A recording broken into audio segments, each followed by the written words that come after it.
সকাল থেকে টিউশন ছিল, 8টা থেকে 2টো টিউশন ছিল। এখন বাজে 10টা 20। আমি ওই 10টা 10-এর দিকে বাড়ি চলে এসেছি টিউশন করে। আবার বিকেলে আছে একটা 4:30-র সময়। আজকে একটু রোদ হয়েছে, বাট কয়েকদিন ধরে আবার বৃষ্টি শুরু হয়েছে। এই তো পুজো কয়েকদিনের মধ্যেই চলে আসবে, এখন কি আর বৃষ্টি ভালো লাগে?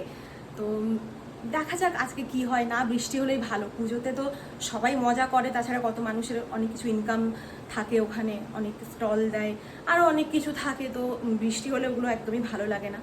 আর বোনকে বললাম একটু চা বানিয়ে দিতে, ও বোধহয় চা বানাচ্ছে। এই ভিডিওটা প্রগতির শ্যুট করা, এটা ট্রাইপডে শ্যুট করেছিল। আজকে আমাদের বাড়িতে আবার হচ্ছে ইলিশ উৎসব। এটাও বাবাই নিয়ে এসেছিলো এই মটনের সাথে, কলকাতা থেকে নিয়ে এসেছিলো আর কি। তো এটাই বানানো হবে আজকে। যাক, ট্রাইপড আনাটাতে একটা লাভ হয়েছে যে একটু অন্য ফ্রেমে শ্যুট করা যাচ্ছে।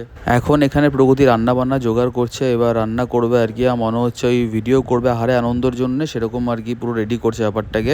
শ্যুটিং চলবে আজকে অনেকক্ষণ, যা বুঝতে পারছি। এই যে ভিডিও বানাবে।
রান্না করতে করতে আমি এরকম গানও করি মাঝে মাঝে। 2000 years later. আজকে বানিয়েছি ইলিশ, যেটা আপনাদেরকে তখন দেখিয়েছিলাম যখন বানাচ্ছিলাম আর কি। এই যে ইলিশ, বাবারে পুরো স্টিম হয়ে গেল। এই যে ইলিশ ভাপা। গন্ধ পেয়ে আমি তাড়াতাড়ি করে পৌঁছে গেছি রান্নাঘরে। দেখলাম আজ ইলিশ তৈরি হয়ে গেছে। আর ইলিশটাও আমার খুবই পছন্দের, মাটনটাও পছন্দের, ইলিশটাও পছন্দের, সবারই পছন্দের আর কি। তো তাড়াতাড়ি করে আর খেয়ে নিই। আজকের মেনু হচ্ছে গিয়ে ইলিশ, সঙ্গে ছিল স্যালাড, তারপরে কাঁকরোল ভাজা ছিল। আর সত্যি কথা বলতে ইলিশ থাকলে কিছু আর লাগে না। এবার আর তর সইছে না, তাড়াতাড়ি করে খাওয়া দাওয়াটা করে ফেলি। One eternity later. আমরা এখন যাচ্ছি টুকটাক কেনাকাটা করতে, ফুচকা খাবো। র্যাপিডো থেকে অটো বুক করলাম, না ঠিক টোটো বুক করলাম, টোটোতে যাব। টোটো সামনেই চলে আসছে প্রায়।